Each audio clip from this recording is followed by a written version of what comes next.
Bienvenue à un nouvel épisode de Né pour un gros pain. Aujourd'hui, on est de retour avec un épisode très spécial. Je reçois Jay et Mathieu de Oleka Canva. J'aimerais vous remercier d'être avec moi. Merci de nous recevoir. Ouais. Ça fait plaisir. Je vais commencer sans plus tarder. Je vais me présenter. Je suis Louis Palacio, le hôte de Né pour un gros pain, bien entendu, mais aussi le producteur et fondateur de Studio Machiavel, l'agence vidéo marketing pour Mouton Noir. Donc aujourd'hui, on a un épisode vraiment intéressant, je pense, avec des alumni des Dragons. Donc je pense que ça va être super intéressant d'entendre votre parcours, tout ça. Donc sans plus tarder, j'aimerais savoir, notre première question, quel type de pain êtes-vous? Donc peut-être Mathieu, si tu veux me dire quel type de pain t'es. Certainement, écoute. Ouais. Ah oui, c'est vrai, le jingle, bien entendu. Faut pas oublier le jingle. T'es quel genre de pain, toi? Donc, quel type de pain? T'es quel genre de pain, toi, Mathieu? Écoute, je pense que je suis un pain aux noix. Un pain avec plusieurs types de noix. Puis, je m'explique. Je suis quelqu'un qui aime vraiment plusieurs types de personnalités. Autant dans mon travail, autant au niveau professionnel que personnel. J'aime côtoyer des gens qui ont des types de personnalités complètement différentes, qui ont aussi des façons d'être complètement différentes. Puis, c'est quelque chose non seulement que j'aime, mais auquel j'ai, je pense, beaucoup d'aisance. Donc, ça m'aide au niveau professionnel. Puis, je pense tu t'adaptes bien aussi au profil de chaque personne. Exactement. Toi, Jay? Moi, je dirais que je suis une miche. OK. Donc, tu sais, les miches, c'est un extérieur très croustillant, très imposant, mais après ça, quand tu coupes et tu dégaines, tu vois que c'est un petit peu plus soft. Tu sais, je suis quelqu'un de très sensible, malgré ma corpulence, tout ça. Je pense que je suis quelqu'un qui a une bonne capacité d'intelligence émotionnelle, donc je pense que je comprends quand même bien les gens, mais des fois, les gens sont un petit peu intimidés à faire le premier pas vers moi parce qu'ils pensent que je vais être une brute, mais dans le fond, tu fais juste la couper, puis là, t'as la vapeur qui sort d'une bonne miche chaude. C'est tout moelleux à l'intérieur, j'aime ça. Sans plus tarder, j'aimerais qu'on puisse en apprendre plus sur votre entreprise. Donc, on a un segment qu'on aime bien cette saison, qui est le pitch. Donc, vous allez entendre un petit countdown. Dès que je vais donner le signal à Karim, vous allez vous pouvoir présenter en 45 secondes. Donc, Karim. Et bien entendu, regardez la lens juste ici. Oleka Canva, en fait, c'est une entreprise spécialisée en reproduction d'œuvres numériques sur toile imprimée. On vend principalement en ligne ou encore à travers un réseau de près de 100 détaillants au Canada. Et on a un nouveau partenariat avec JC Perrault qui va être annoncé dans les prochains jours et c'est en primeur ici qu'on l'annonce.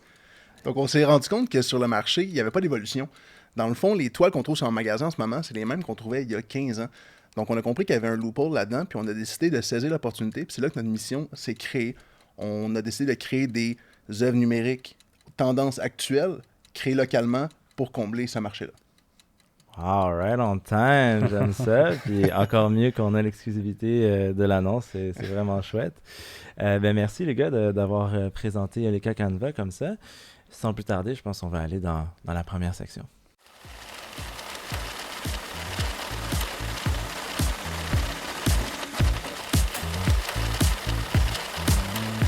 Comment tu gagnes ton pain? Donc, tout est dit. On veut savoir comment vous gagnez votre pain. Donc, naturellement, on veut voir un petit peu votre parcours. Donc, si tu veux me dire un petit peu, Mathieu, où tu as étudié, comment tu as commencé ta carrière? Donc, en fait, moi, je viens d'un milieu complètement différent. Je viens du milieu de l'entraînement. J'ai fait mes études en nutrition. Finalement, écoute, les gyms, c'est un milieu qui est très difficile, qui est très compétitif.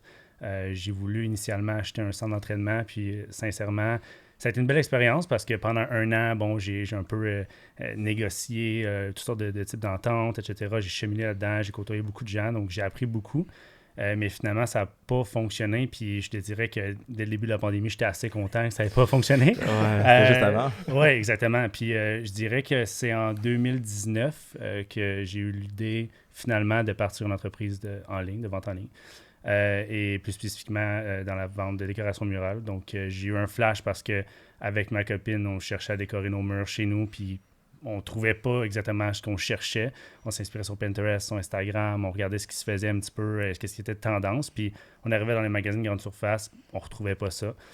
Donc, je me suis dit, écoute, il y a un besoin clairement, ma clientèle cible n'est pas desservie, donc je pense qu'on a quelque chose. Puis mon père a travaillé longtemps dans le milieu de l'imprimerie commerciale, complètement autre chose. C'était plus revues, journaux, etc. Mais quand même, le principe d'impression, c'est un peu le même. Fait que je l'ai contacté, j'ai dit, écoute, est-ce que ça coûte cher, une imprimante, comment ça fonctionne, qu'est-ce que tu en penses? Puis t'as encouragé à partir de là et tout de suite. Oui, ben je pense qu'il savait que j'avais un peu la fibre entrepreneuriale dès le départ. Je veux dire, ça faisait des années que je disais que je vais partir mon commerce ou quelque chose, fait qu'il savait. Fait qu'il m'a encouragé. Je sais pas à quel point à ce moment il savait que j'allais le faire pour vrai, mais quand même, il m'a informé. Puis de fil en aiguille, finalement, j'ai fini par m'acheter une imprimante que j'ai rentrée dans mon sous-sol, une imprimante de 7 pieds de large. Ça a pris un déménageur de piano, deux gars quand même, comme ça. Là. Des bonnes miches, là. Des bonnes miches pour déménager ça. Puis j'ai installé une petite manufacture dans mon sous-sol. Puis je veux dire, je suis encore employé d'un centre d'entraînement à ce moment-là. Là. Je travaillais à temps plein. Puis je faisais ça soir et fin de semaine, puis j'ai parti un site web, etc. Puis je côtoyais Jérémy parce qu'on travaillait ensemble au gym, finalement. Puis finalement, la pandémie est arrivée. Bon, tout a été... moi, j'ai temporairement perdu mon emploi un peu comme bien les Québécois. Puis je me suis lancé temps plein, finalement, parce que c'était dans mon sous-sol. Fait que j'avais même pas besoin de bouger de chez moi pour travailler. Donc, j'ai développé ça tranquillement, pas vite. Puis là, j'en ai parlé un peu à Jérémy. On est allé prendre une bière à un moment où, je pense... les restaurants ont comme réouvert temporairement. Puis, écoute, je te laisse raconter la suite. Je pense que c'est intéressant. Ta vision des choses pour la suite. Ouais, mais moi, dans le fond, non plus, aucun background en décoration. Là. Fun fact, je suis daltonien, donc c'est pas moi qui s'occupe des couleurs. de la déco. Non, c'est pas moi qui s'en occupe. Moi, je fais la division commerciale. C'est vraiment pas mon dédain. La décoration, le visuel, tout ça.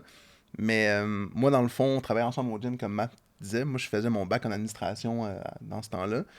Puis c'était la première fois que je voyais un entrepreneur, tu sais, vraiment partir un projet. Fait que je trouvais ça super intéressant. Puis pendant que je faisais mes cours, ben, je posais des questions. Je l'ai un petit peu, tu sais, quand tu fais un bac, des fois, tu as l'impression que tu en connais plus que certaines personnes. Puis après ça, tu te rends compte que, tu sais, dans les cours, tu apprends vraiment la base. Mais, tu sais, après ça, tu parles à quelqu'un qui se lance vraiment en affaires comme moi. Tu n'apprends pas nécessairement toutes les cues que tu devrais savoir.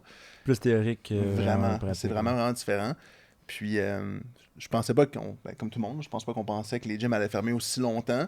Puis, quand ça a dû réouvrir après plusieurs mois, ben, moi, j'arrêtais le gym parce que j'allais me concentrer sur finir mon bac. Matt allait arrêter. Puis, on s'était dit, on en rejasera un jour, voir si ça m'intéressait peut-être de venir l'aider en marketing, peu importe. Puis, honnêtement, je pense que j'ai juste dit ça par politesse. Je pense pas que ça l'aurait donné pour vrai. Puis finalement, j'avais un projet en entrepreneuriat à l'école qu'il fallait que j'avais besoin de questions. Puis j'ai entrevu un entrepreneur. Fait que j'ai dit à Matt, on va prendre une bière. Puis c'était la fin de semaine avant la deuxième fermeture des restaurants. On était allé jaser. Puis là, il m'expliquait que comment ça allait. Il avait embauché sa première employée. Puis je suis comme, ben ouais, ok, ça avance pour vrai son projet. Là. C'est plus juste un truc de sous-sol. Puis...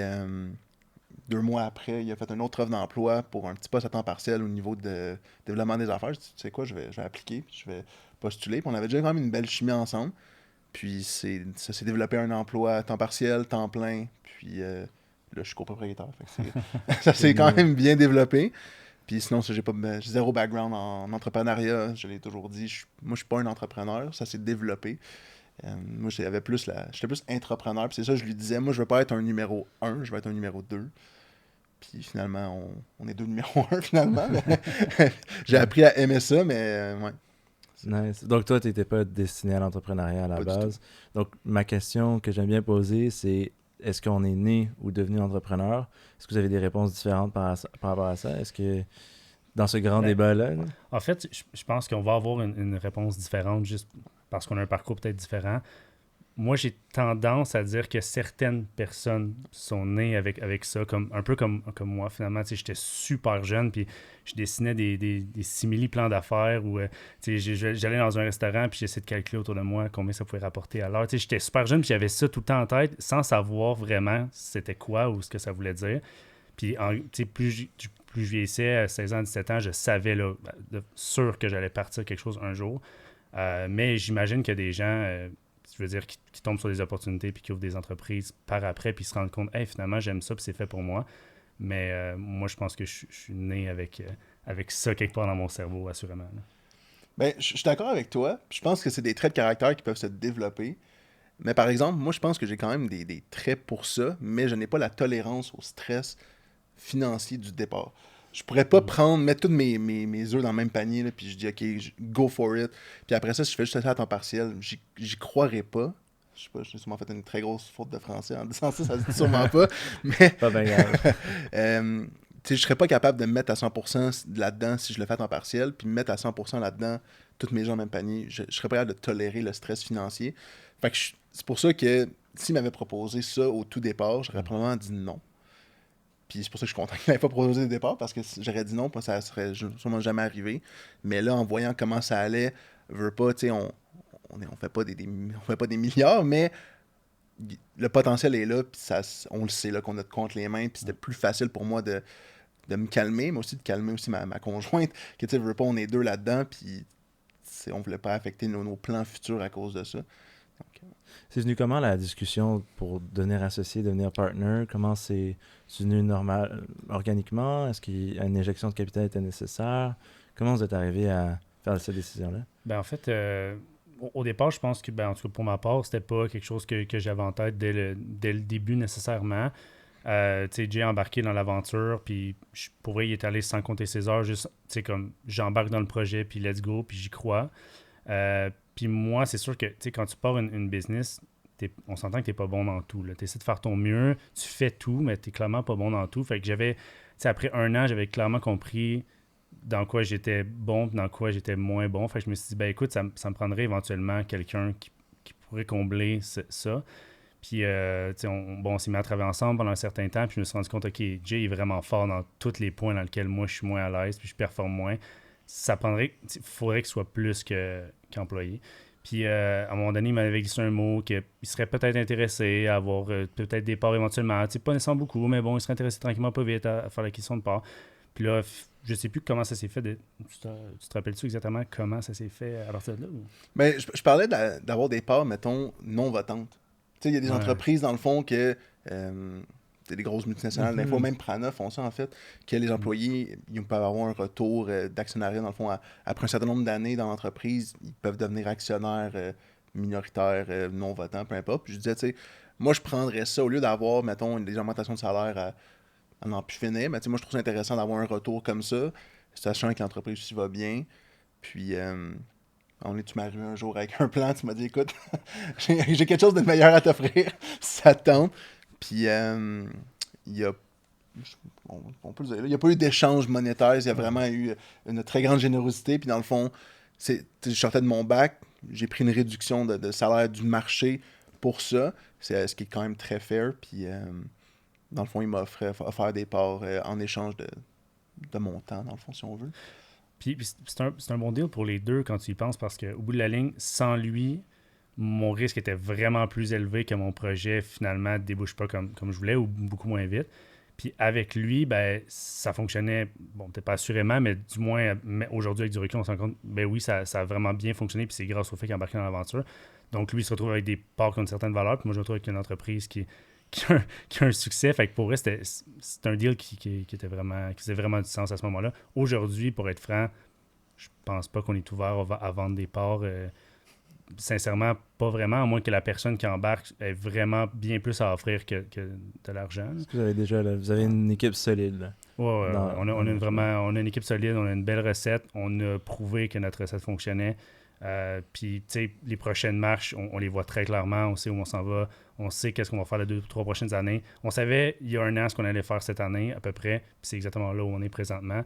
Donc, sincèrement, c'est pour ces raisons-là que je pense pas qu'on vendrait les parts, mais de passer de 1 à 2, c'est un game changer, là, parce que je pense pas que j'aurais survécu à faire tout ça jusqu'à aujourd'hui. Clairement, je serais pas assis ici aujourd'hui à te parler, là, je pense pas. Puis vous n'êtes pas obligé de me répondre si c'est trop personnel, mais pour quelqu'un qui pense à faire ça justement avec un membre de l'équipe dans son entreprise, qui voit ça, comment vous avez approché ça? Est-ce que ça a été 50-50? Vous avez prévu selon comme les années d'expérience avant? Ben, ça a été quand même rapide, je pense. Est-ce que c'est comme quelque chose que vous avez des recommandations par rapport à ça pour quelqu'un qui regarderait ça? Ou qu'est-ce que vous pouvez partager en termes de comment vous avez fait le changement dans le fond, là? Ou genre, ben, comme développer cette structure une fois que... Parce que dans le fond, je me clarifie peut-être. C'est très fréquent, je pense, que les entrepreneurs cofondateurs commencent dès le départ. Je pense que c'est une dynamique particulière quand ça vient comme un petit délai. Est-ce que ça, il y a eu des considérations ou c'est comme la même chose que partir dès le départ? Mais je pense que, mettons qu'on y va côté conseil, là, je pense que c'est vraiment d'évaluer un peu ton entreprise vaut quoi. C'est un peu comme si tu vaux Dragon. Tu vas chercher un investisseur, elle vaut combien tu es prêt à donner, puis qu'est-ce que ça vaut en retour. Fait que nous, on n'a pas fait un 50-50. Ça faisait pas de sens. J'ai beau mettre 100 heures par semaine, ça ne vaut pas ça parce que l'entreprise était quand même rendue à un stade beaucoup plus avancé que juste après 6 mois. Donc, nous, on s'est entendu sur un chiffre avec... mais il n'est pas secret. Là. Si vous avez écouté l'épisode des Dragons, vous allez savoir, c'est 10%. Mais il y a une possibilité de rachat sur un certain temps. Donc, je peux monter mon nombre d'actionnariats, mon nombre de parts. Après ça, c'est non plus pas de se rusher à trouver quelqu'un. Autant que c'est vraiment le fun d'être deux. On a beaucoup d'amis entrepreneurs qui sont seuls, puis tu vois que c'est difficile. Les rough patch, tu les vis tout seul. Puis c'est la raison pourquoi je dis que je suis pas entrepreneur à la base, parce que je pourrais pas le faire. Mais c'est de prendre le temps de trouver la bonne personne, pas de se rusher là-dedans. Parce que si tu te ramasses avec quelqu'un qui est pas complémentaire ou qui va pas être prêt à mettre la même dose de travail que toi là-dedans, ça va créer des frictions vraiment insupportables. On est vraiment chanceux. On a la même éthique de travail, je pense qu'on a les mêmes valeurs. Ça se complète vraiment bien, mais on va quand même s'obstiner sur des affaires parce que les deux, on veut le bien de l'entreprise, puis on a des visions différentes. Mais on est capable de se challenger, puis après ça, de décider c'est qui vraiment qui a la meilleure idée un peu. On va être capable de plier sur notre orgueil puis de choisir la bonne chose, mais si tu as quelqu'un autrement qui est juste vraiment têtu puis qui veut pas te donner raison, ben pour vrai, t'avanceras pas. Mais c'est vraiment un mariage, sincèrement. Là. C'est carrément ça. C'est une entreprise, c'est comme avoir un enfant, puis t'es deux à prendre des décisions, puis tu veux dire, les deux, faut que tu aies vraiment la même vision, puis parce que si moindrement il y en a un, ben exactement comme il dit, s'il y en a un qui va à la gauche, l'autre va à la droite, vous allez continuellement vous accrocher, puis vous chicaner, entre guillemets, là, puis tu sais, je passe probablement plus de temps avec Jay qu'avec ma blonde. Là, on travaille tout le temps ensemble. Donc, tu sais, on s'entend qu'il faut vraiment que tu choisisses bien la personne avec qui tu fais ce genre de deal-là, avec qui tu embarques. Puis, idéalement, il faudrait que vous travaillez ensemble déjà depuis un certain temps, puis que vous savez que vous avez une belle chimie, que vous avez une vision similaire, que vous êtes capable de discuter aussi. Tu sais, c'est vraiment important. Puis, tu sais, des fois, nous aussi, on peut s'obstiner sur un point, puis c'est correct. Puis, même, je trouve que c'est une bonne chose parce que souvent, tu sais, au départ, là, tout sortait de ma tête, tu sais. Mais moi, j'ai pas la raison absolue. Là. Fait que des fois, moi, j'avais une idée puis j'étais convaincu que c'était la meilleure des choses. Puis avec du recul aujourd'hui, je me rends compte, ben ça, c'était pas la meilleure des choses. C'est une chance que j'ai pas fait ça. Fait que une chance qu'on peut discuter puis que lui, il est pas d'accord parce que là, on en vient à une solution 3 qui est des fois la meilleure solution. Fait qu'il faut que tu trouves la personne avec qui tu es capable de faire ça puis tu es capable à deux d'arriver à la meilleure solution tout le temps. T'sais. Parce que si t'as juste quelqu'un qui va dire oui, c'est bon. Tu veux pas t'en parler avec ta famille, souvent ils vont dire c'est une super belle idée. Ils veulent pas t'offusquer, mais t'avanceras pas puis tu risques de te planter encore plus fort. Exact. Fait que les deux, on a le bien d'entreprise en tête, c'est pour ça qu'on va se challenger puis on a des visions différentes. Puis c'est ça qui fait que ça fonctionne, je pense. Et maintenant, à l'École Canva, vous êtes une équipe. Tu parlais d'avoir les premiers employés. Vous êtes combien maintenant? Ça a l'air de quoi, l'École Canva en 2022? Ben, actuellement, on est 5 temps plein au bureau. Fait que dans le fond, on a nous 2. On a 4, notre directrice artistique qui est là depuis le tout début. En fait, 4, c'est la première personne à qui j'ai parlé de mon projet initialement. On se côtoyait déjà auparavant. Puis un peu comme Jill, embarqué dans l'aventure temps partiel. Puis finalement, aujourd'hui, un temps plein au bureau. On a Maude qui est notre graphiste junior. Donc, elle travaille avec Kat. Elle fait tous les visuels de toutes sortes, pas mal tout ce que vous voyez sur les médias sociaux, dans nos emails, ailleurs. Et on a Mathias qui est, je dirais, un homme à tout faire. Il fait tout, mais généralement, il fait la production. Là, c'est juste qu'il est multitask en fou. Mais il fait la production de A à Z, donc de la commande jusqu'à la livraison. C'est lui qui s'occupe de ça. Et puis, on a aussi évidemment des sous-contractants là, qui s'occupent de toutes sortes de choses pour nous. Là. Qui vous aident. On va passer à la prochaine section parce qu'on a parlé un petit peu des défis, mais je vais rentrer là-dedans puis voir un petit peu ce que vous avez appris. Donc, Karim, si tu peux roll l'intro.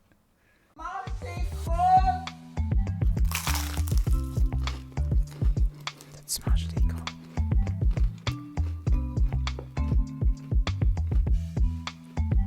T'as-tu mangé des gros? Donc, Ça donne faim. Ça donne faim, hein? Le petit crunch en plus. Mais ouais, c'est ça. Donc, as-tu mangé des croûtes? Le nom le dit. L'idée des croûtes, c'est un peu les défis, tout ce qui a fait votre parcours un petit peu. Donc, est-ce que vous pourriez me parler un petit peu, déjà, si vous avez une anecdote que vous aimeriez partager de votre expérience qui est crunchy, justement, qui a marqué votre parcours? Je serais curieux d'en entendre si vous en avez. Ouais, mais on y a réfléchi un peu, puis on a quand même été chanceux pour vrai dans notre parcours. On a eu vraiment un beau parcours quand même. Il y a eu des petites embûches, mais rien de fou qui est comme, c'est désastreux, là. Mais on a eu vraiment une anecdote qui était vraiment le fun quand même récemment, là, que ça a été vraiment une belle cour d'apprentissage.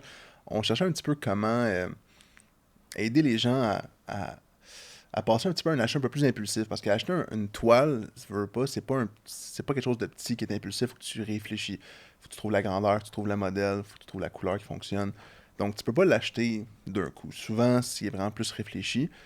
Donc, on a créé un système d'échantillons où est-ce que la personne peut commander des échantillons pour avoir des couleurs, s'assurer que ça fonctionne, elle aime le modèle, tout ça.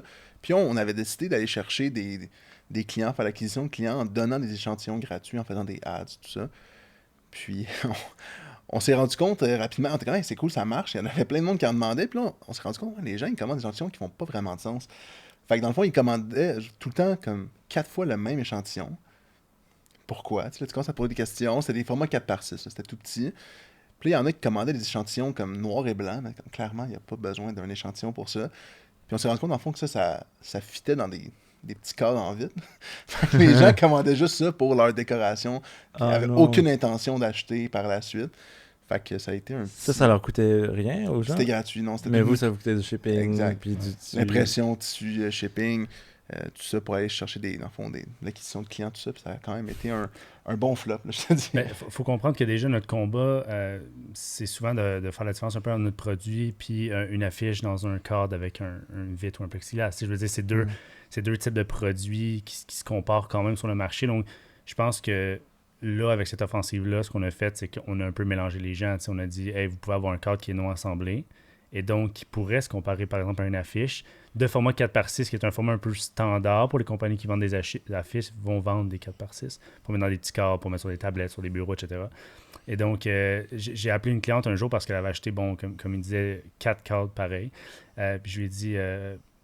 vous avez commandé 4 échantillons du même modèle. Est-ce qu'il y a une raison? Elle dit, oui, parce que je vais le mettre dans un petit cadre avec une vitre chez moi et je vais le donner à mes enfants. J'ai 3 enfants. Donc, ils vont pouvoir en avoir chacun un. Je lui explique, c'est un échantillon. Donc, il y a notre logo imprimé en pâle dedans. Et puis, dans l'autre, il y a un zoom texture. C'est comme une espèce de petit cercle avec la zoom sur la texture à toile. C'est pour vous permettre de mieux acheter votre toile par après. Donc, je pense que cette offensive-là avait créé une grande confusion. On a voulu être super agressif en disant, on va récolter beaucoup d'emails puis on va envoyer à tout le monde des échantillons gratuits pour qu'ils découvrent notre produit, mais en réalité, ils découvraient un 4x6 non assemblé, quand en fait, notre produit, on vend des grandes toiles 48-24 assemblées avec en bois, donc c'est autre chose. Donc, on est revenu à la formule présentement, on les met en vente, 4,99 en ligne. Et puis présentement, on n'a pas de confusion parce que les gens qui sont prêts à payer 5$, c'est les gens qui ont lu le petit texte, qui ont compris ce que c'était, ont compris c'était quoi le produit. Et puis finalement, on a corrigé le problème. Mais je dirais que pendant une bonne semaine, on a été inondé de commandes. Et donc, Mathias, qui s'occupe de la production, a passé du temps fou à imprimer, à couper des échantillons, à expédier ça à des gens qui clairement étaient déçus une fois qu'ils recevaient le produit parce qu'ils pouvaient pratiquement rien faire avec ça, en fait. Oh, OK. Wow. Mais ça me fait penser aussi à Cozy dans le processus d'achat. Eux aussi, ils ont des samples, puis ça aide et tout. Eux le font gratuitement. I guess que eux, leur page de tissu est tellement petite, puis en fait, tu peux rien faire avec ça. C'est une autre game, là. C'est sûr que si tu achètes un sofa, tu as une petite page de tissu, tu peux pas vraiment te dire, hey, je vais acheter la page de tissu pour faire quelque chose. Parce que nous, on vend de la décoration murale, les gens se disaient, avec les 4x6 échantillons, ça doit être un petit 4x6 que je peux faire quelque chose avec. Donc, c'est un peu ça qui a créé la confusion. On n'a pas mis un X là-dessus complètement. On se dit peut-être qu'on va le refaire d'une autre façon.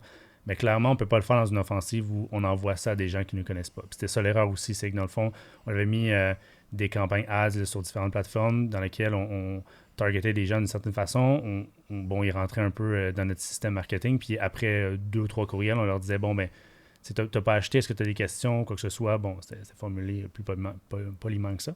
Mais finalement, on leur envoyait un échantillon gratuit. Mais c'est des gens qui avaient peut-être rien lu. Peut-être qu'ils rentrent, ils nous donnent leur email, ils lisent pas le premier courriel, le deuxième courriel, puis là, ils voient un truc gratuit, ils le prennent, mais ils comprennent rien de ce qu'on fait. C'est très possible, en fait. Donc, je pense que c'était peut-être mal fait aussi. il y a peut-être une façon de le faire avec des clients qui nous connaissent bien, qui ont peut-être déjà acheté un produit, qui hésitent à en acheter un deuxième.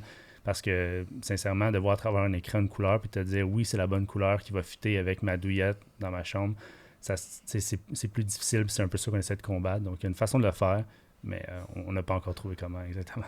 Y a-t-il d'autres initiatives? Vous êtes tapé le nez un petit peu ou peut-être pas à cette taille-là? Mais... pas à cette taille-là, mais ce que je peux dire, c'est qu'au départ, quand j'ai lancé l'entreprise, je dirais la première année, je pense qu'après un an, on a changé un peu de produit, mais la première année, nos cadres, c'était 0,75 d'épais, sans encadrement. Donc, c'était vraiment une toile comme une toile d'artiste. Et puis, mince. Et présentement, on ne vend plus ce format-là. Et c'est très peu courant, en fait. Une entreprise de décoration murale ne vend pas vraiment ça. Au départ, je me suis dit, personne ne vend ça, ça doit être cool. Non, pas forcément. Il doit y avoir une raison pour laquelle personne ne vend ça. Et je voulais être encore plus me démarquer. Je me disais, il n'y a aucune entreprise qui brand les toiles. Donc, je vais mettre mon logo sur le côté de la toile.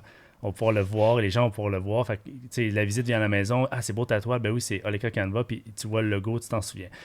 L'idée sur papier paraît pas mauvaise, mais avec du recul, je me dis, ouais, on fait plus ça aujourd'hui. Puis je pense pas que les boutiques auraient accepté qu'on leur vende des toiles avec notre brand dessus, etc. Donc finalement, on est tombé avec du 1,5 pouces, qui est vraiment là, l'épaisseur galerie standard qu'on voit un peu partout. Et puis avec finalement l'encadrement bois, espresso noir et blanc. Puis présentement, c'est presque 80% de nos ventes, c'est des cadres. Là. Donc des toiles sans cadre, c'est même moins de 20%. Donc on se dit, si on n'avait pas fait ce changement-là, ben finalement, on n'aurait pas eu la croissance qu'on a eue clairement. Là. Ça a vraiment un gros impact. Parce qu'au début, vous n'aviez pas vraiment les cadres, genre? C'était juste le tableau? Ou... Ben, en fait, c'était un cadre assemblé, sauf que c'était 3/4 de pouce d'épais, donc c'était très mince. Mais oui, c'était une toile assemblée, prête à accrocher quand même. Et évidemment, le produit a évolué. Au départ, il n'y avait pas de fil en arrière, il n'y avait pas de crochet, pas de clou. Donc la personne qui recevait ça devait l'accrocher dans le haut du cadre avec un petit clou en angle dans le mur. On s'entend que ça a grandi pas mal. Mais bon, au départ, je lançais ça, je faisais mon possible pour avoir un produit qui était complet. Mais aujourd'hui, c'est complètement autre chose. Mais je dirais que le 0,75, ça a été vraiment marquant. Avec du recul, je regarde ce qu'on faisait justement dans cette première année-là en regardant des photos. Puis je me dis, mon Dieu, on a vraiment fait évoluer notre produit. Là. Mais c'était vraiment d'essayer c'est toujours essayer d'avoir l'air en avance de ce que t'es. C'est ça un petit peu, je pense, qui va t'aider quand tu te passes. C'est qu'il faut que tu aies l'air au moins 2-3 ans plus loin que ce que t'es. Puis en faisant justement des petites gimmicks comme ça, que tu essaies d'avoir un produit qui a l'air plus loin que ce qui est, mais finalement, c'est en question. Puis j'en ai une autre en fait. Quand on faisait le développement commercial, quand j'ai commencé au début, tu fais tout pour essayer de faire connaître ton produit aux entreprises pour rentrer justement dans des points de vente. il sait que tu t'en viens. Tu fais tout pour rentrer dans... J'étais prêt à faire n'importe quoi pour être dans une boutique, augmenter le nombre de points de vente. Puis c'est après ça qu'on a vraiment parti la tactique de, je vais l'expliquer après, là, mais de créer des collections exclusives pour nos partenaires. Mais dans le fond, tu peux trouver des emails quand même facilement en ligne là, de magasins. Tu vas sur le site, puis souvent tu as des courriels que tu peux trouver.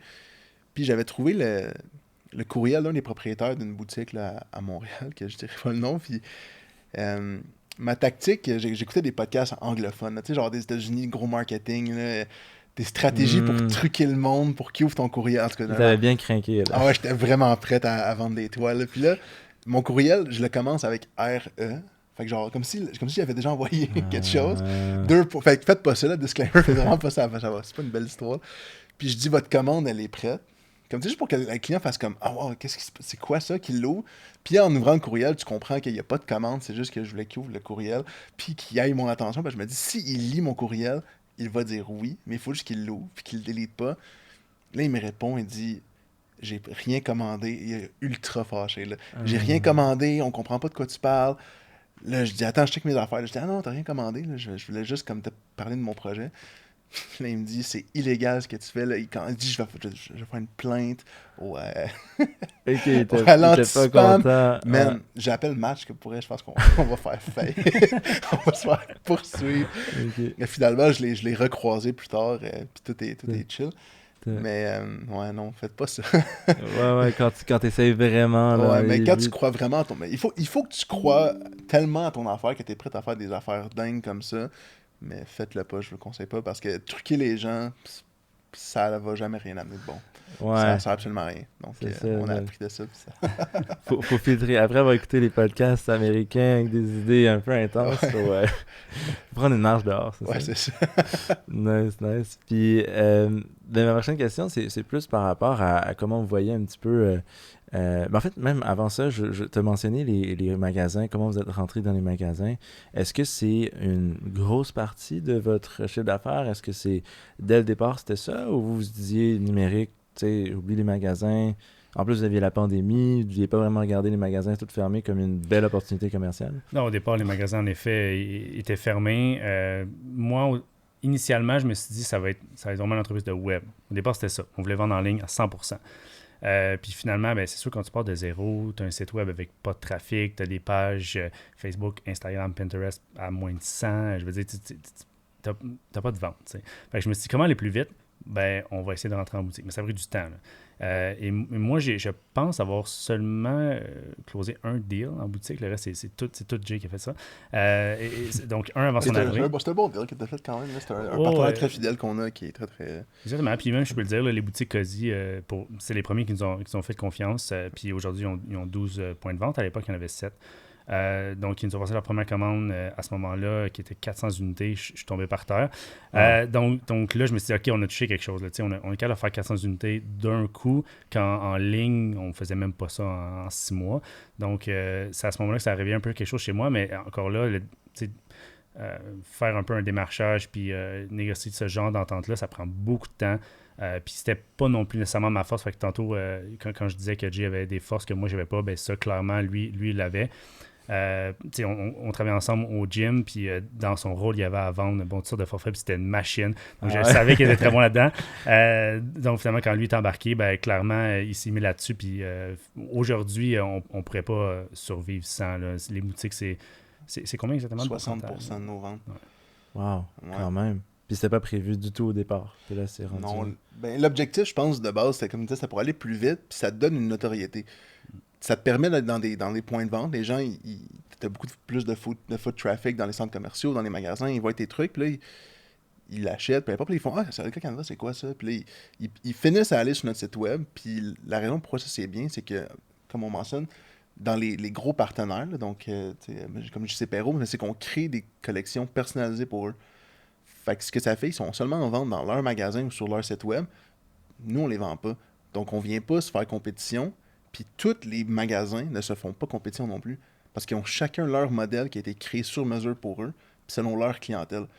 Donc, une fois qu'on a vraiment implanté ce modèle-là, pour vrai, tu sais, il faut juste trouver le bon contact, tu lui présentes ça, sans le truquer.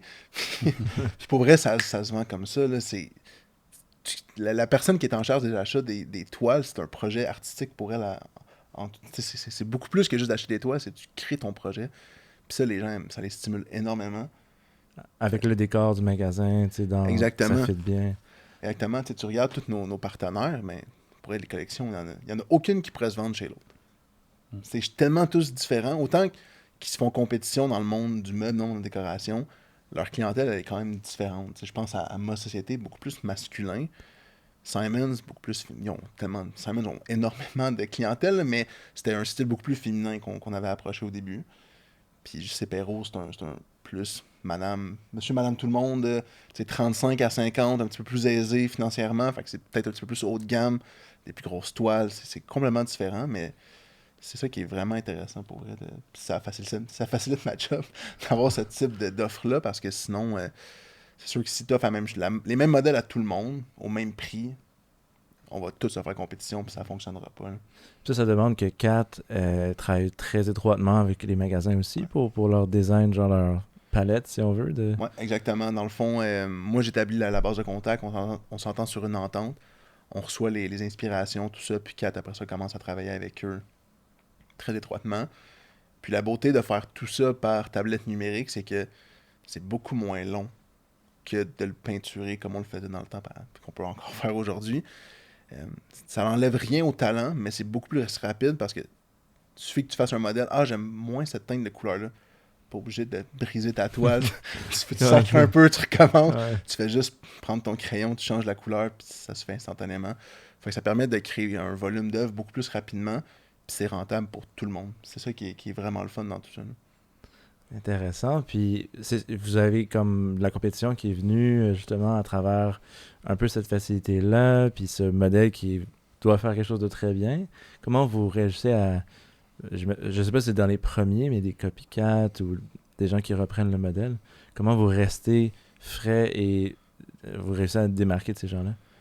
On a vraiment une ligne directrice. Je pense que c'est ça notre grosse différence, là, c'est qu'on a notre clientèle cible, là, on la connaît par cœur. C'est vraiment, nous, on focus sur les femmes de 25 à 40, 45 ans qui magasinent sur Pinterest, sur Instagram.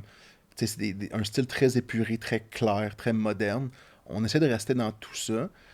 Tandis que nos compétiteurs, on en a vraiment, là, on va se le dire, il y en a beaucoup, puis il y a des très gros compétiteurs, mais c'est très populiste, c'est généraliste, c'est des... Moi, j'appelle ça, non, je ne vais pas le dire, mais c'est un site que tu mets le plus qu'il y en a, le mieux que c'est. Fait que tu as peut-être, je sais pas, 3000 choix, mais tu passes d'un bœuf à un fruit, à un ciel. Tu sais pas quoi faire. Peut-être Là. un keep calm and quelque chose, genre. Ouais, exactement, des quotes, des trucs comme ça, des miches, je sais pas. Puis, tu te perds là-dedans, là, tu sais pas quoi faire. Puis, nous, ce qu'on fait, c'est qu'on reste à une rotation.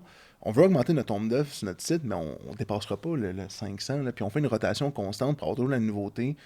Puis, on se fie à notre clientèle cible qui est la clientèle un peu du futur. C'est ça, oui, la population vieillit, mais c'est cette clientèle-là qui est plus aisée, qui est capable aussi de s'offrir des nouvelles constructions. Là, on le voit tous là, sur Instagram, là, ces gens-là, les influenceurs, c'est ce style de vie-là qu'on recherche, puis nous, c'est vraiment ça notre target. Puis je pense que c'est là qu'on se différencie beaucoup de notre compétition au niveau du canevas. Bon.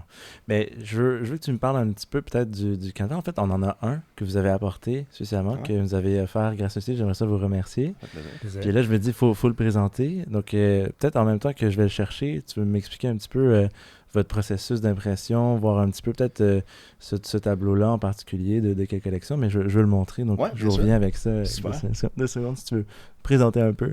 Certainement. Ben, écoute, l'œuvre en question a été faite par Catherine, justement, là, qui a fait plusieurs de nos collections en ligne. C'est le modèle qui s'appelle Faille. C'est un modèle panoramique 24-48 pour celui-là, si ma mémoire est bonne, qui est de loin notre format le plus vendu. Donc, vraiment, c'est un format qu'on appelle signature. Celui-là, il y a un cadre blanc. Donc voilà, ce qu'on fait avec ces collections-là, souvent, c'est qu'on va faire aussi une rotation où tu peux l'ouvrir. Tous nos cadres viennent avec un petit guide d'installation. Donc, c'est un code QR, vous pouvez scanner, puis vous arrivez sur une portion de notre site web qui vous explique étape par étape comment installer votre cadre.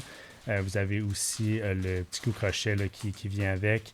Donc, tout y est là, pour assembler la toile. Puis est-ce qu'on essaie aussi de se différencier au niveau de la compétition? Là, tu vas voir un petit peu dans les aspects un petit peu plus techniques, et c'est pas nécessairement tout le monde qui s'en rend compte, là, mais c'est le fini de la toile, la rigidité aussi. Souvent, quand tu vas dans les magasins grande surface, les toiles, des fois, on dirait un bateau à voile. Tu la prends, tu vas juste te promener, puis la voile, on dirait qu'elle va exploser d'un côté. Nous, on essaie vraiment d'avoir une toile plus rigide, avec un fini qui est mat, dans le fond, pour essayer justement d'éviter les gros reflets de lumière, ce qui est quand même intéressant pour le staging. Wow. En fait, il y a beaucoup de toiles qui vont être en coton, en fait. À la base, quand j'ai lancé l'entreprise, j'appelais des fournisseurs, puis tout le monde me disait, c'est du coton. Les toiles, c'est tout en coton. Puis c'est les toiles à la base que les artistes utilisent souvent pour la peinture. Et puis, nous, on a décidé finalement de se diriger vers le polyester. Pourquoi? Parce que pour moi, c'est un fini qui est lisse. Donc, ça permet une meilleure qualité lors de l'impression. Et puis, ça absorbe pas non plus l'humidité. Donc, on peut le mettre dans des endroits qui sont plus humides, comme les salles de bain. Puis, étant donné que ça absorbe pas l'eau, ça fait en sorte que le produit est beaucoup plus durable.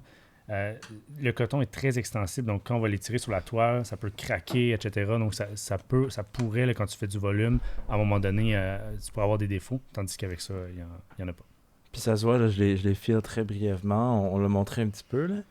Mais ouais, ça se voit la qualité automatiquement qu'on la sent. Là. Donc j'aimerais vous remercier encore une fois. C'est bien apprécié. Plaisir. On ne l'a pas demandé. C'est vraiment eux, les gars, qui ont choisi de l'offrir. On le montre une dernière fois. À la caméra. On enlève. Ouais, puis on va là. Merci, Karim. Super.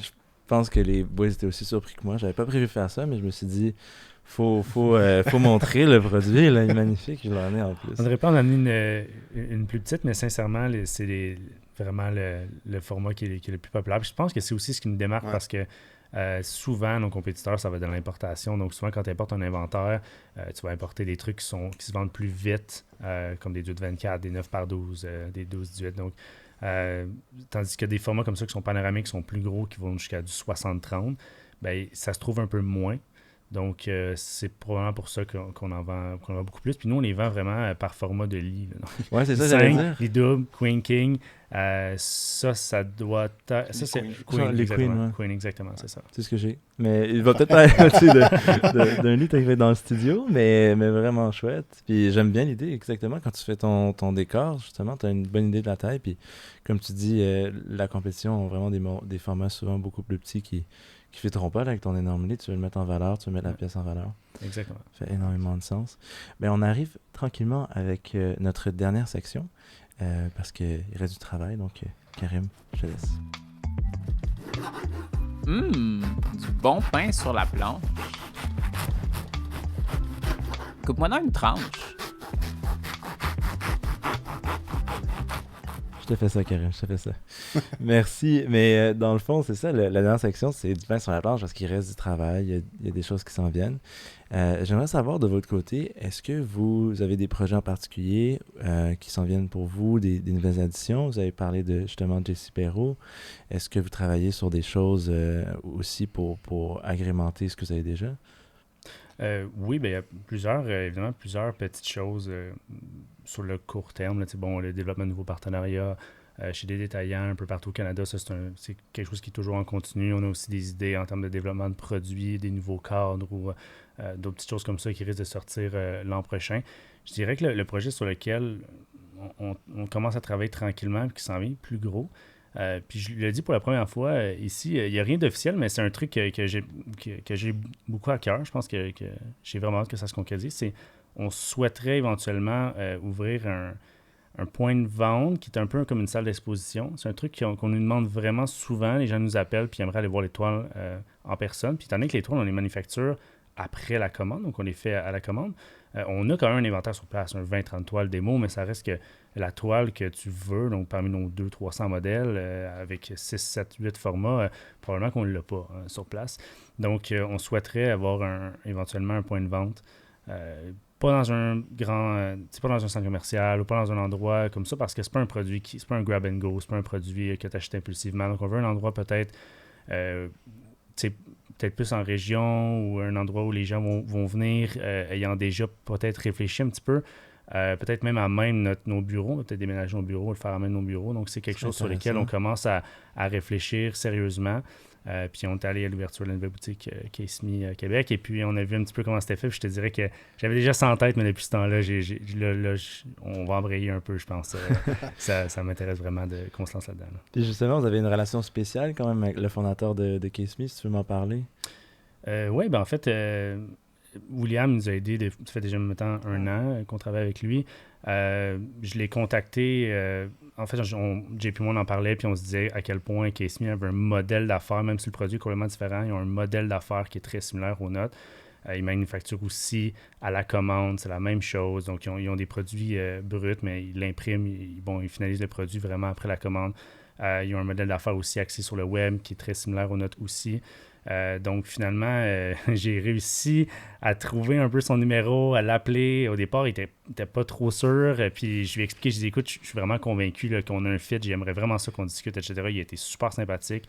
Il a dit, ben gars, je te donne 30 minutes, on jase, je te promets rien. Dis-moi, tu sais, puis après, on verra.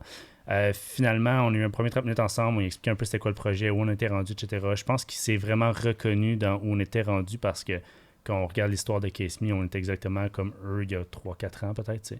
Donc, je pense que, puis en plus, on a quand même un bon fit de personnalité aussi. Donc, finalement, il a continué de nous aider. On faisait des rencontres, évidemment, à distance parce qu'il demeure à 3 heures de route de nous. Mais, notre bosseron. oui, exactement. Donc, finalement, il nous a vraiment aidé. Il nous a donné des contacts, il nous a fait des introductions. Il nous a dit des fois telle chose, faites attention à ça, lancez-vous là-dedans, je pense que c'est bon. Il nous a fait réfléchir sur bien les choses. Puis, sincèrement, ça a fait une grande, grande différence dans notre parcours. Puis, c'est inspirant aussi parce que nous, on se reconnaît aussi quand on regarde la vision des prochaines années, puis on regarde ce qu'ils font eux présentement. C'est un peu là où on s'en va, donc on trouve ça vraiment inspirant. Puis il est venu avec nous, Dragon aussi, fait que ça a été super cool comme expérience. On avait loué un condo la veille, donc on a fait un petit souper, tout ça, donc c'était vraiment cool. Puis quand on a la chance d'aller à Québec, c'est sûr qu'on arrête pour aller les voir, comme là, surtout avec leur boutique. C'était pratique parce que c'est un petit peu plus proche quand même. Elle est où leur boutique? C'est Place Laurier. Ouais, OK, Place Laurier à Québec. Ouais, c'est chouette ça. Puis je pense qu'on l'a eu dans plusieurs épisodes récemment, mais je pense que l'importance d'un mentor, je pense qu'on a parlé à travers nos 4 saisons du podcast de financement, de support, de bourse, de programme. Mais je pense qu'il y a un highlight qui ressort en ce moment, c'est l'importance de ne pas avoir peur de trouver une personne, puis peut-être dans un milieu semblable ou qui a connu des enjeux semblables, puis aller voir ce mentor-là ou cette mentor-là pour aller chercher. Moi, personnellement, c'est une ancienne invitée du podcast, Taïna Chalifou, qui m'accompagne aussi. Donc, j'ai découvert ça en même temps, donc je peux le vivre. Puis ça, en une rencontre qu'on a eue so far, parce que c'était la semaine passée que je commençais ça a eu un impact énorme là-dessus. Donc, je pense que vous avez bien fait de le faire, de trouver le numéro, de le faire. Est-ce que ça a aidé un peu l'épisode qu'on a fait avec William ici? Mais c'est à cause de ça qu'on a eu l'inspiration. C'est ça. C'est que Will avait contacté Anthony de Poche et Fils. Je t'ai appelé, il a dit allô, je te présente mon projet, peux-tu m'aider? Genre, je sais qu'on en jase. Anthony, qu'on connaît très bien aussi, de sa grande générosité, il a juste dit oui, on va. Puis on s'est dit, Will, il peut clairement nous aider parce que nos 3 entreprises, on fait tous du juste à temps. On n'a pas nécessairement la même clientèle, mais on fait tous la production en juste à temps. C'est un peu les mêmes challenges. Donc, ils ont tous pu se passer un peu le flambeau. Puis, on attend notre appel d'une autre entreprise. Exact, passer le flambeau. C'est chouette. Content qu'on ait pu avoir un petit impact là-dedans. C'est vraiment cool. Mais absolument une note à faire le mentor, ça peut être intéressant. Puis il y a plein de ressources aussi disponibles aussi pour matcher puis trouver qui sont intéressantes à ce niveau-là. Est-ce que vous percevez aussi des tendances sinon dans votre marché? Est-ce que vous voyez des choses qui vont le bouleverser super? Mais je pense que dans notre milieu, déjà en partant, acheter une toile en ligne, si on remonte à il y a 5, 6, 7 ans, c'était probablement pas quelque chose de très courant. T'sais. Les gens puis même aujourd'hui, tu parles à n'importe qui, tu dis que tu vends des toiles ou de la décoration murale, les gens sont comme t'es dans quelle boutique, dans quel magasin? Souvent, l'action, c'est je vais aller en magasin. Donc, si on regarde les prochaines années, on sait que notre produit va se vendre de plus en plus en ligne. Parce que, aujourd'hui, on est capable de concevoir des sites web qui permettent d'avoir des photos de très haute qualité, de zoomer, de mettre des vidéos, de vraiment montrer le produit sous tous ses angles, de mettre des informations, de shipper des échantillons. Donc, on réussit à ce que la personne puisse prendre un choix éclairé d'un type de produit comme ça qui peut des fois valoir 100, 200, 300 $. Donc, on sait qu'on va vraiment s'en aller de plus en plus vers le numérique, puis même à travers certains partenaires. Je ne sais pas si on en a parlé déjà, mais par exemple avec Maison Simons, où on vend en dropshipping. Donc, les gens achètent sur le site de Maison Simons, la commande est envoyée à nous. Donc, ça, c'est le genre de partenariat qu'on risque de développer probablement de plus en plus dans le futur. Même chose pour les ventes web. La boutique va toujours rester, on va continuer à avoir des détaillants, c'est sûr, il va continuer à avoir une clientèle pour ça. Mais je pense que l'achat des décorations murales, du moins la croissance de vente en ligne au niveau de la décoration murale a été moins importante que certains produits comme des étuis de téléphone par exemple où tu peux pas vraiment te tromper. Le case fit sur ton iPhone, il fit sur ton iPhone, tu es sûr qu'il n'y a pas de problème. Après ça, est-ce que tu le trouves beau visuellement? Oui, tu l'achètes. Ça se fait plus vite, ça se fait mieux. Avec la décoration murale, ça a pris plus de temps, mais je pense que là, ça va se mettre à s'accélérer pas mal. C'est que la pandémie a normalisé l'achat en ligne d'items que tu n'aurais jamais acheté en ligne. Fait que par exemple, on parle souvent de Maison Simons, mais nous, on vend en dropship, mais ils vendent aussi des meubles. Tu peux acheter un meuble sur le site web de Maison Simons. C'est pas quelque chose que tu faisais il y a 2 ans. Là. Ça l'a vraiment aidé à accélérer puis à donner confiance un peu aux consommateurs. Donc, ça va vraiment aider de ce côté-là. Puis, autant que on disait que le brick and mortar était mort là, il y a 2 ans, moi, je pense que là, ça amène aussi une tendance à la renverse que, justement, ça leur redonné un gain de vie au brick and mortar parce que la pandémie, tout ça, parce que on aime ça, avoir le contact client. Je pense qu'on a tous, on s'en ennuie. Donc, je pense qu'on va avoir plus de facilité à la vente en ligne. Il va y avoir moins ça va être moins difficile à convaincre quelqu'un d'acheter. Je pense que les achats impulsifs vont devenir plus faciles, mais il va quand même avoir aussi la croissance des ventes en boutique parce que justement, la demande elle est là, parce que les gens aiment ça aller se faire conseiller en magasin, tester, le voir, puis aussi parce qu'on les vend, on vend des modèles partout différents. Fait que si tu aimes le modèle de chez Moss, ben, tu vas aller chez Moss la chercher parce que tu peux juste la trouver là. T'sais. Ça m'amène à ma prochaine section bien importante. Je l'ai mentionné, on va avoir une question.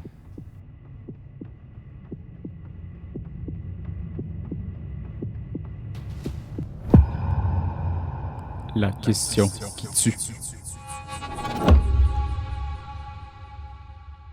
Bon, je l'ai mentionné un peu la compétition, mais à travers l'épisode, ça m'a fait penser à un épisode particulier qu'on a reçu, un invité particulier qui est Guillaume de Galéa, que vous connaissez sûrement, l'entreprise. Certainement. Donc, j'aimerais savoir comment vous positionnez par rapport à une compagnie comme Galéa, qui, elle, innove dans le numérique, elle aussi crée des partenariats stratégiques pour placer des cadres. En fait, des œuvres d'art, là, j'aurais plutôt les appeler.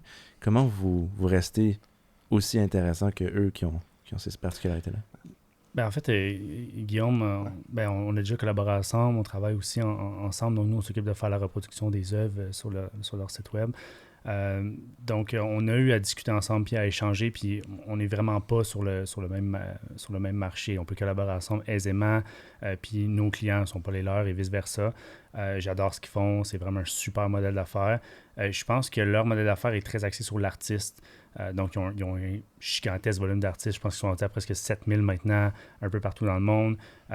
Tandis que nous, oui, on veut encourager les artistes, c'est certain, mais comme disait Jay tantôt, on a une ligne directrice. Donc, nous, on est dans la décoration murale, tandis qu'eux sont dans l'art. Puis je pense que là, c'est là des fois qu'il y a une ligne où on se demande est-ce qu'on la franchit ou non, de quel côté on va. Puis je pense que quand on fait du grand public, par exemple, quand on a fait Les Dragons, récemment on a été à LCN aussi, bien, on attire une clientèle qui, des fois, vont nous contacter pour nous proposer des collaborations, mais ce sont vraiment des artistes qui vont faire un style qui est peut-être un peu plus artistique, qui sort un peu du lot, etc., qui est super intéressant. Puis souvent, on va les référer à Galéa parce que je pense que c'est plus leur créneau. Nous, on est dans la décoration intérieure, donc on y va vraiment avec les tendances. On travaille avec des artistes, mais souvent, on va travailler avec des mood boards, avec des couleurs, avec une petite ligne directrice. Donc, il faut que l'artiste ait envie de concevoir quelque chose qui est son style, mais qui va aussi plaire à notre clientèle. Donc, c'est vraiment quelque chose qui est différent du modèle d'affaires de Galéa, qui souvent aussi, c'est des originaux, en fait, Galéa. Donc, nous, on fait la reproduction pour certains de leurs artistes qui souhaitent le faire, mais c'est vraiment pas tous les artistes. Et puis, souvent même, la majorité de leurs artistes vont préférer concevoir pièce par pièce et vendre leurs pièces physiquement dans des établissements comme des bars, des restaurants, etc. Donc, c'est vraiment deux écoles de pensée qui sont complètement différentes. Je pense que c'est des clientèles aussi vraiment différentes. Il y a comme 4 segments de clients qu'on pourrait bien distinguer. Tu as vraiment le low cost, donc l'importation, le magasin grande surface qu'on connaît tous. Nous, on est juste après ça, donc on est dans un produit un peu plus haut de gamme, plus sur mesure, mais qui reste dans la reproduction œuvre numérique, puis qui reste quand même plus élevé, mais c'est pas non plus le prix d'une œuvre d'art. Après ça, je pense que tu as Galéa, justement, qui offre justement une accessibilité à l'art un peu plus facilement. C'est des prix vraiment plus dispendieux que ce que nous on fait, mais c'est quand même, si tu as vraiment un coup de cœur, ben, tu as une possibilité de l'acheter. Puis après ça, tu as la dernière branche qui est vraiment du 5, 7, 8, 9 000 $ des œuvres d'art. C'est vraiment plus cher. C'est vraiment, tu vas dans une galerie pour acheter ça, puis c'est une clientèle qui n'a aucun rapport avec nous. Donc, c'est quand même des marchés bien distincts, mais il faut juste savoir. Il faut juste rester sur sa ligne puis essayer pas de dépasser parce qu'on ne sera pas capable de combattre justement avec des galères parce que c'est pas du tout la même clientèle. Puis, donc vous êtes très complémentaires dans le fond dans vos écosystèmes à chacun. Et est-ce que vous auriez... en fait, ma question la plus importante du balado, je pense que je vais la poser tout de suite. Est-ce que le Québec est né pour un gros pain selon vous? Définitivement. Moi, je pense que oui, là, juste au niveau culturel, là, on fait souvent la blague. Là, moi, je suis pas très, très, très fort culturellement au Québec. Là. Je connais mes bases, mais Je suis plus un gars de jeux vidéo, là, donc j'explore moins la culture québécoise au niveau de la télévision, au niveau de la musique, tout ça. Mais on y a tellement un sentiment d'appartenance qui est fort envers nous-mêmes. Puis on le voit là, la vague, le panier bleu. Là, maintenant, on a les nouvelles certifications, Produits Québec, Fabriqué Québec, Design Québec, que c'est toujours pour mettre de l'avant le Québec en premier. Fait que t'es capable d'avoir une entreprise qui est rentable puis d'avoir une très, très forte croissance en restant au Québec. Puis après ça, quand tu as tout le support, mais là, tu es capable de sortir. Puis c'est ça qui va te permettre, justement, je pense, de devenir plus fort que beaucoup d'autres entreprises parce que ta base va tellement être forte parce que tu sais que tu vas toujours avoir un revenu provenant de ton peuple, si on veut. Fait que je pense que définitivement, le Québec est né pour un gros pain. Puis je pense qu'on a tous des grandes aspirations pour ça. Oui, je suis d'accord, définitivement. Puis depuis mais en fait, la pandémie a créé beaucoup d'entreprises, là, de ce qu'on a remarqué. Là. Puis sincèrement, c'est toutes des entreprises qui se développent autour, qui sont nées dans un contexte où on était très axé sur l'achat local. Puis ça fait en sorte que c'est devenu un petit peu les valeurs de certaines entreprises, ou beaucoup d'entreprises donc, qui vont acheter leurs produits localement le plus possible, ou du moins au Canada. Donc, ça a freiné beaucoup l'importation déjà aussi. Fait que ça, c'est super intéressant d'avoir des entreprises qui sont capables. Avant, c'était facile. Les gens, ils disaient, bon, je vais acheter en Chine, ça coûte moins cher. Mais maintenant, Alibaba. C'était comme le réflexe de toute personne qui se lance en affaires le moins cher possible.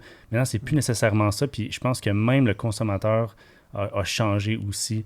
Puis est plus intéressé à acheter québécois, puis est plus intéressé à savoir d'où viennent les produits, puis est-ce que le siège social est ici au Québec, est-ce que, je pense que c'est quelque chose qui est devenu super important aussi, donc les entreprises, je pense, qui ont émergé pendant la pandémie, ont des valeurs super, super intéressantes. Des recommandations de livres, de TEDx Talk sur YouTube, parce que maintenant, c'est tous les médias.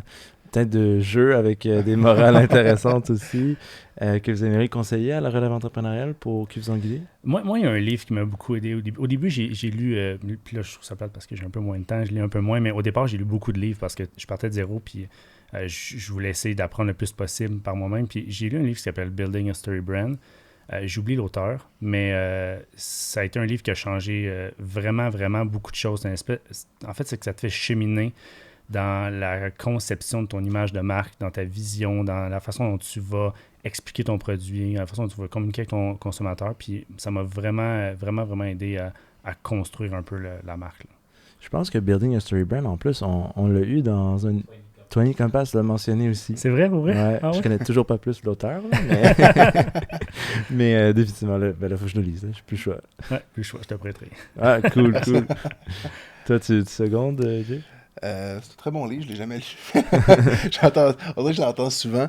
Moi, je ne suis pas du tout un grand lecteur. Là.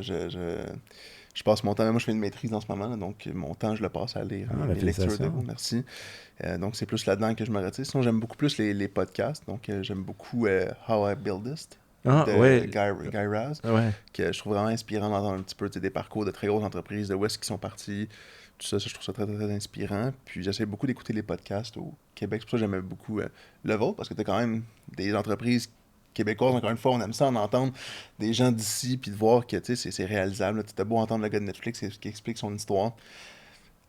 Ouais, tu te rattaches un peu moins à ça que justement à la personne qui a 4 ans travaillé dans son sous-sol, puis que là, est rendu justement, je sais pas, au Galerie La Capitale, mettons. C'est tous des endroits que tu connais, puis tu es capable de te rattacher à ça. Ça permet un petit peu de mettre le flow derrière, si on veut, pour t'aider à te motiver, tout ça. Ouais, excellente recommandation pour l'avoir écouté. Là. Spotify et Apple Podcasts sont disponibles. Là, je recommande aussi. D'ailleurs, comme nous aussi, Spotify et Apple Podcasts, ceux qui ne savaient pas déjà, qui nous regardent sur YouTube et vice-versa. Ben, déjà, j'aimerais vous remercier d'avoir vous êtes prêté au jeu, d'être venu au podcast. C'est très apprécié. Merci à toi. Merci à toi, Louis. Super apprécié. Ça fait plaisir. Ça a été super intéressant. Plein de golden nuggets, je pense qu'on a pu avoir. Et vous êtes bien sûr les bienvenus dès que vous pouvez. Donc, je vous invite à suivre Oleka Canva sur les réseaux sociaux. Allez découvrir leur site. Vous avez vu la toile, je pense tout est dit, la qualité. J'espère qu'elle se voit un peu à travers la caméra, mais sinon votre site est très exhaustif. On voit vraiment bien ce que vous faites. Et là-dessus, je vous propose un dernier regard caméra et on will send it off. Merci les boys. Merci à vous. Merci d'avoir été des nôtres pour un autre épisode du balado Né pour un gros pain. Comme vous le savez, cet épisode est enregistré au studio Machiavel. tu n'as pas peur de déranger ou de défier le statu quo, visite machiavel.com pour voir comment, à travers le marketing vidéo, on peut t'aider à réaliser tes ambitions. Pour nous, on se revoit au prochain épisode. Au revoir.